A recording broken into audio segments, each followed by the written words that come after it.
Welcome back. This is gonna be part three of the ParaView workshop series. Um, this is the final part. So, in the first part, we cover very fundamental operations and filters, and then in the last part, part two, we looked a little bit more in depth on things like generating Q criterion contours and vector plots, and also exporting as 3TK. Now, today in part three, we're mostly looking at HPC applications. Um, I realized I missed Streamlines in the first two parts, so we're gonna squeeze it in very quick here. And then after that, we'll basically start working with a HPC environment where after the Streamlines, I'm gonna switch back to ParaView 5.11 because when we use ParaView off screen, it needs to match up with the HPC's version. And for part three, I won't be providing any sample materials, mainly because the cases are going to be too big. So it's more as an informative session rather than a workthrough. So this is the same case geometry from part two. And just very quickly, we're gonna demonstrate how streamlines work. So this is one of the filters, integrate streamlines in effective view. And again, you can also just search this under filter, and it's called stream tracers. Now, it tends to go from one end of the domain to the other. And if we just apply it, it'll go for something, but it tends to be quite 3D. And so usually what we prefer doing is to manually set it. Let's say in this case, I want it on the nozzle, just to kind of track where the flow are going. So I know my nozzle diameter is 1 mil, and it's situated at there.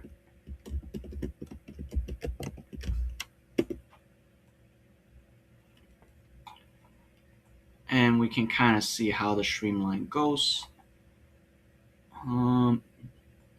Let's see if we change the time.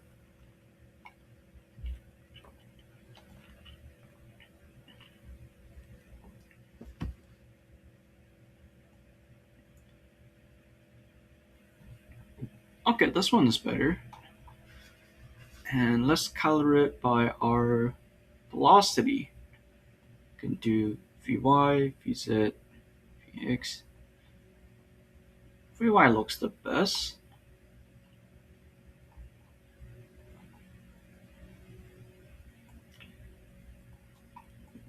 Now, you can see it's kind of similar to line plot in terms of the setting.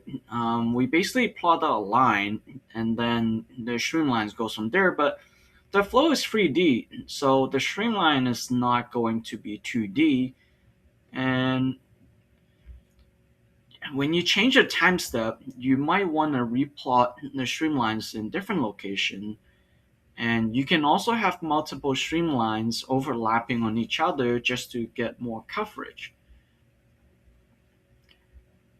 And to kind of force this to be 2D, you can actually use the clip function that we briefly talked about last session.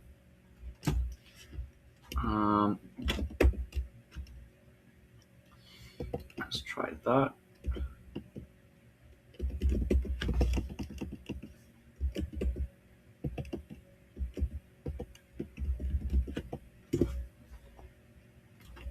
That's too big.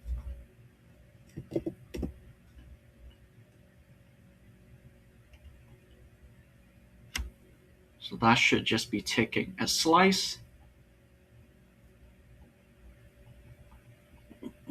Oops. That's another reason why I don't like having the show box button on once you finish setting it up. You can also change the density and the line width. So let's say I want to make the streamlines thicker. Go for 3. So instead of 1 and 3.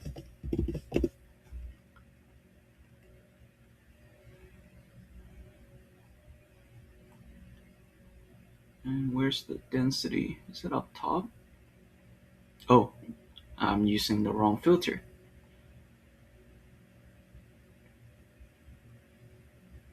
Okay, it's under resolution, so by default it's 1000. Let's change it to 100.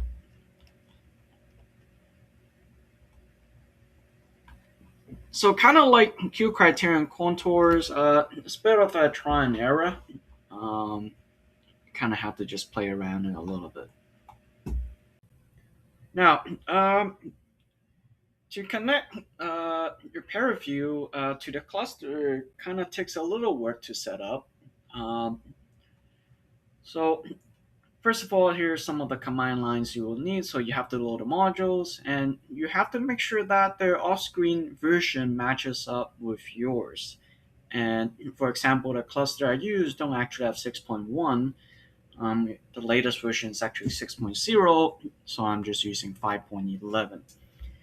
And then once you connect it, you're gonna execute npi exec np. This 192 is basically the amount of CPU cores. Now the note here, one node of CPU at this environment has 192 cores. And accordingly, I also decomposed my case so that it was ran with 192 processor. So I'm gonna read it with the same amount of CPUs. Now, you can request a lower number of CPU to read more.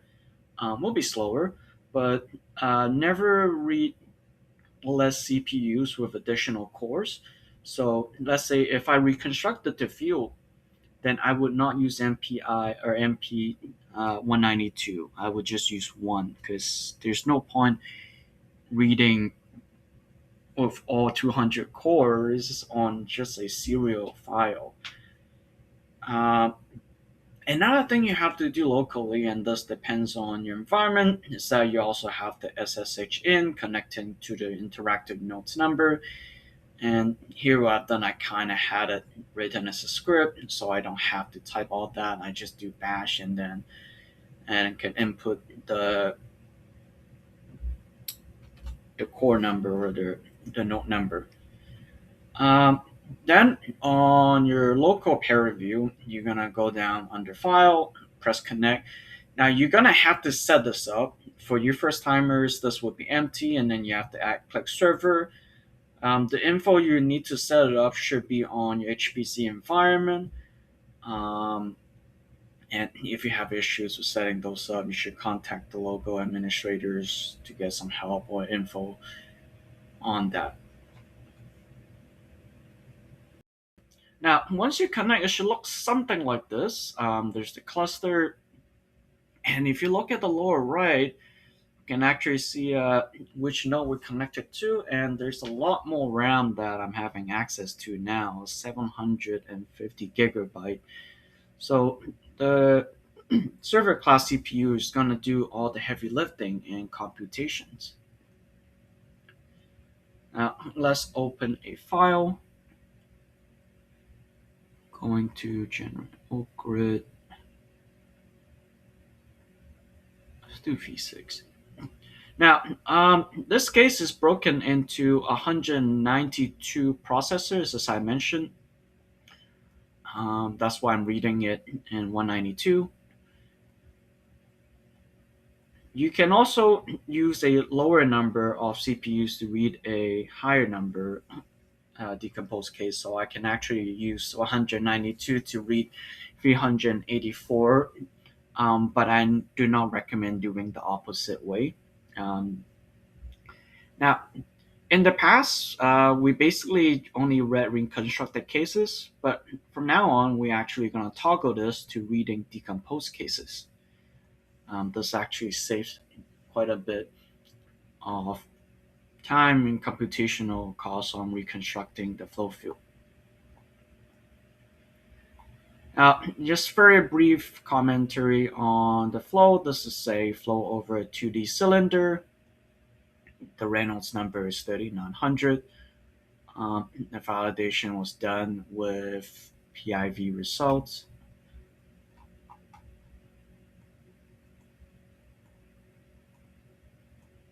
Two. And I ran it for a pretty long time.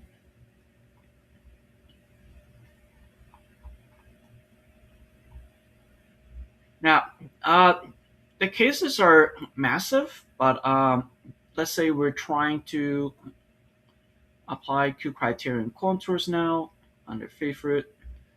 The computations are done in parallel, so it's actually a lot faster. And we also have a significantly stronger CPU. So see how the gradient is basically just done in a matter of seconds. And I can also do, let's say I'm gonna put a probe. Now this is still gonna take longer. Let's put a probe at zero point 0.1 and has a radius of 0.0.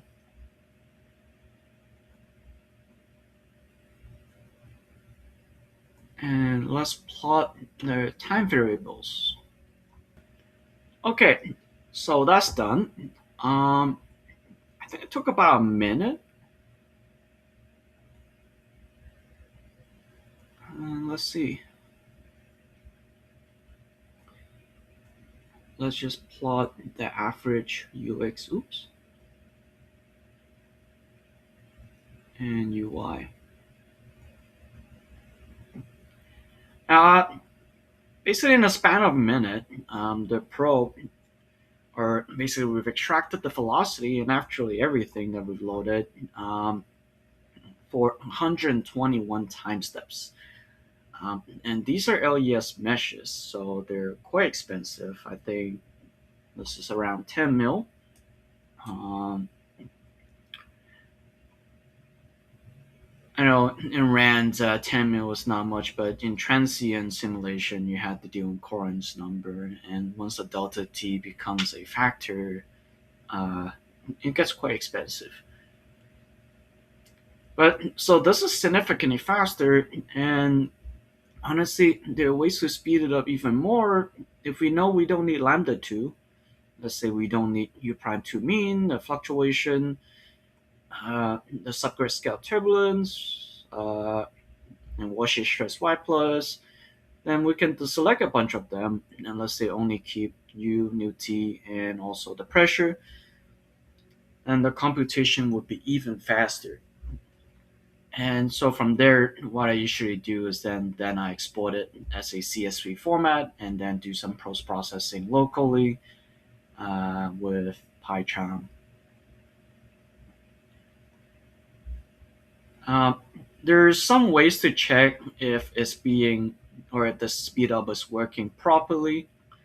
The simplest way is just by comparing the computational time to do certain filters in parallel versus in serial, so you can test the equivalent time locally. You should see a very significant speed up. The next thing we're looking at is trace, and that leads to kind of Python scripting. Um, all I've done here is that I've kind of resetted it, and I've also basically reduced the cell arrays I've read to just velocity and pressure. Now, we talked about safe state, and you can load safe state on a cluster, assuming that you have it set up properly. Um, but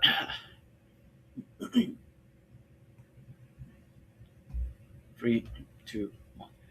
Now, the next thing we're going to look at is trace, and that kind of leads into Python scripting to automate a lot of this. And I think this is where the most powerful aspect of ParaView can come out in HPC environment. Um, Now it's the same case. All I've done is that reduce our cell array to just velocity and pressure, just to kind of reduce the number of things we have to read. Now, in the past, what we've done is that we do all the operations and we save state. And when you do ParaView off screen, you can still load state, and then usually the states are saved locally. And but it still requires you to launch and connect, and there's a lot of manual work, and there's a way to automate a lot of this. Now, and that's under things tool. Yep, start trace. Any modified properties. Now, what this then does is that it tracks everything you've done, and then it actually outputs the Python script. So let's say I'm gonna extract some velocity profile. Uh, let's do 0.1.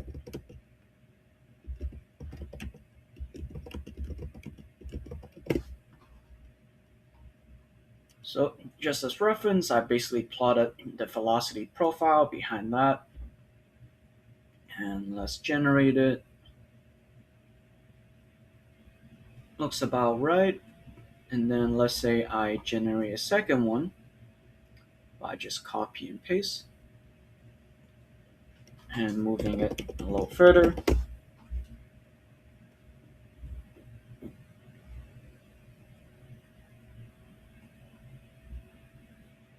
And then let's say I'm going to save both as CSV.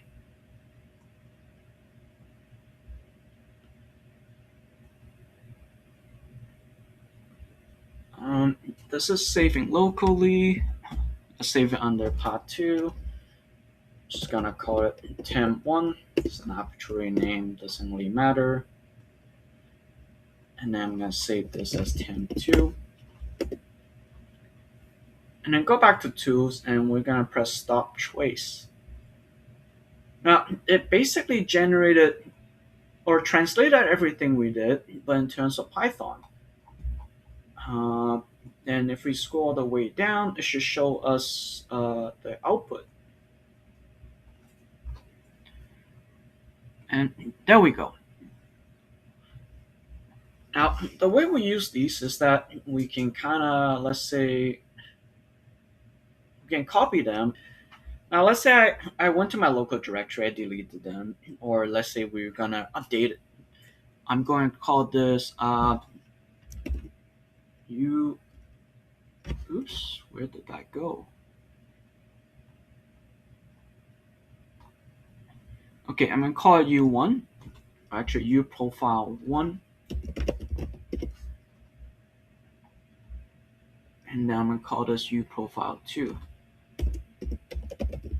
Normally you want to basically do this locally, have like a text editor instead.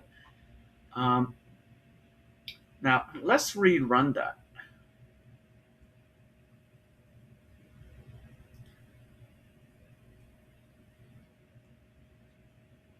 Looks like nothing happened, but it's not screaming at me.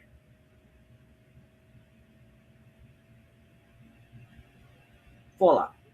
So it took a second. You kind of saw the background flash a little bit. So it basically reran through what we did in trace, and voila, magically I'll put it on my folder, and everything came out right.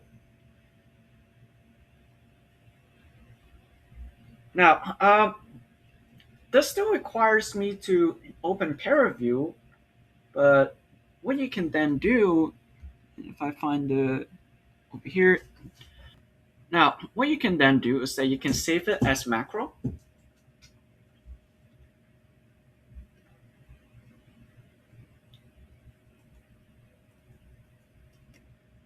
Let's call it extract UX version 1, or let's extract U version 1. You can note that it's being saved as .py. And let's find it. Here we go.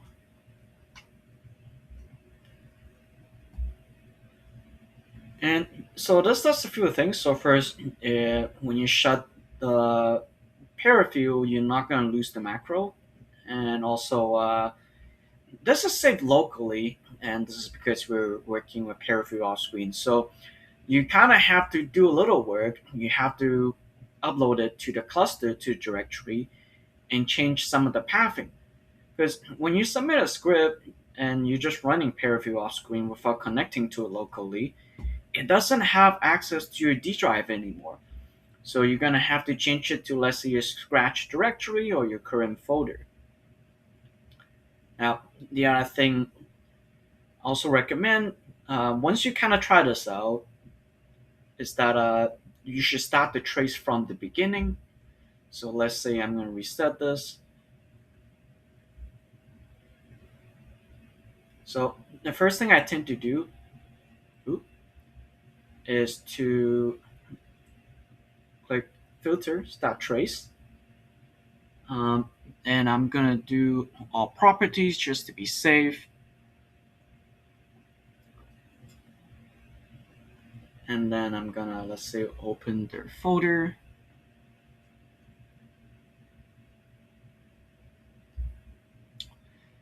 Oh, great.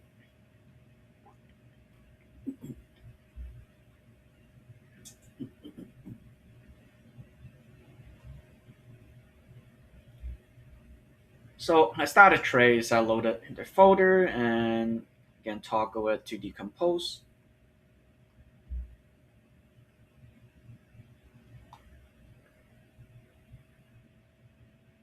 And let's just do one line plot this time.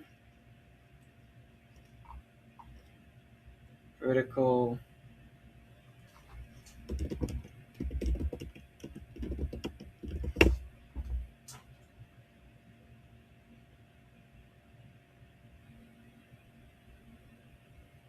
And let's just export the CSV.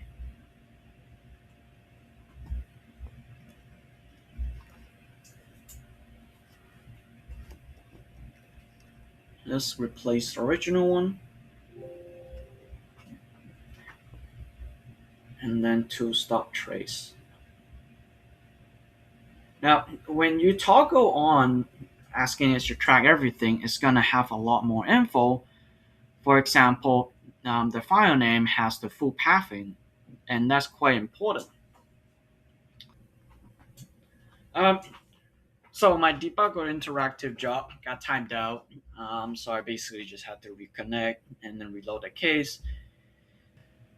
Now, let's say we did some work and we generate some Q criterion contours.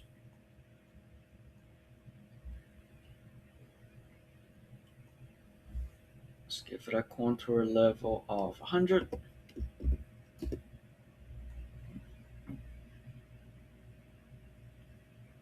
And let's color it by omega.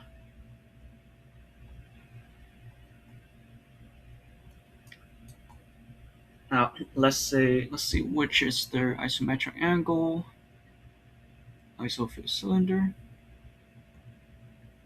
Ooh, I just overridden it. Oops. Oh well. Um, let's just say I did all that, and then this is the angle I want. I'm just gonna override it. Current view. Now, we're gonna save state just like how we would normally do if we were working locally, and I'm gonna call it Q criterion ISO version 1. Now, let's restart session. And now I'm going to turn on the trace. So start trace, again, all modified properties. And I'm just going to load state.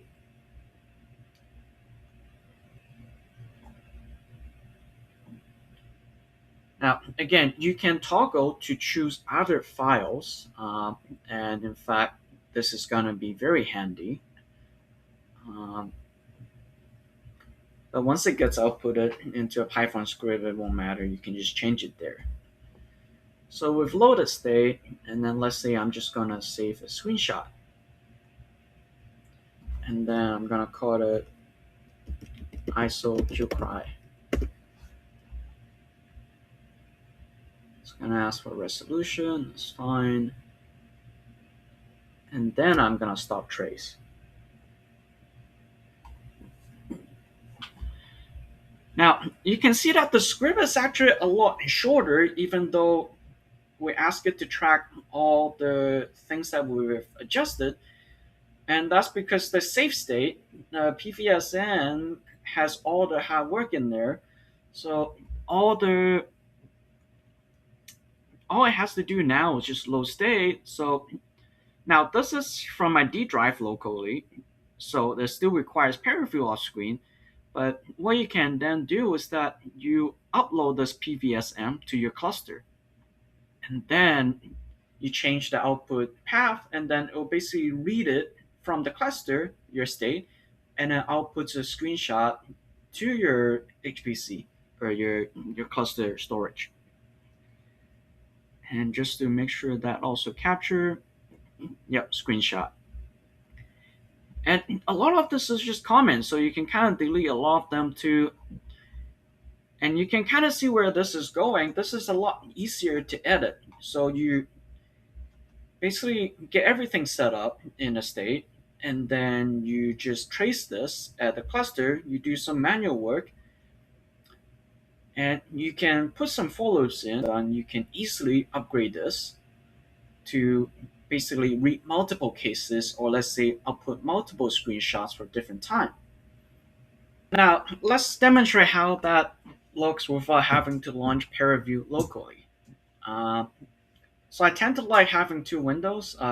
One where I execute a command, and a second one I have my cheat sheets, and then sometimes I can still do certain things when the first one's being occupied. So this is still the same node. I basically loaded ParaView-offscreen, but I have not executed our PV server because we don't need that anymore. Um, Now, a few things. So I have a ParaView states file, and under that there are different pvsm folder. This is basically the safe state. Now to run them, I have a py or .py script, calling it extract use script vv or version 3. Basically, it just extracts the velocity profile at different location that is already being set up in your safe state. Um, Now the script is not very long because again the heavy lifting is being done in the safe state. So all this needs to do is just define our path. And it's a relative path as well, so we don't even have to define a username and all that. As long as your folder is placed in the right way, and that your safe state folder is placed correctly, and then the filter name are defined properly, it will work fine. Now, to execute that, I'm going to use this command srun. Now, I am still using 192 cores, and it's very important because everything's set up with that amount of cores, so this has to match up. Now, let's show how the directory looks like. So on the left, the script I'm about to execute is the .py folder or code that I just showed. It's going to read our medium v6, and then it's going to generate extract the velocity and output it into this folder called output.define. Now under output, there's a bunch of different other cases, the velocity profile that I've extracted, but medium v6 is missing. So I'm going to execute that on the left.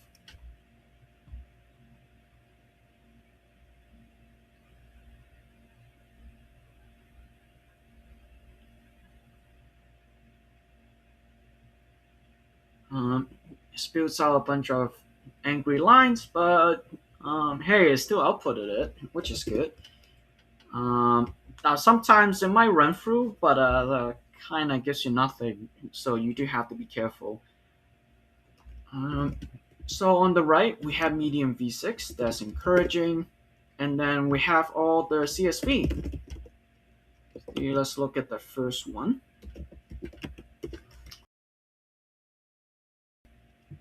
And voila, and we never had to launch ParaView locally once, and it is pretty fast because then it doesn't have to toggle the whole back and forth.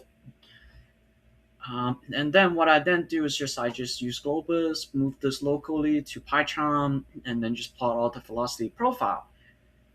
And this can easily be basically grouped up into a mega script. So right now it's only reading one, but I have other scripts that basically read and extract velocity profile from 9 different cases. And if you want to change, let's say, the threshold, you just change the safe state That's all that matters. You just change it and then you update very minor things in the script. You don't have to relaunch every single one to replot it.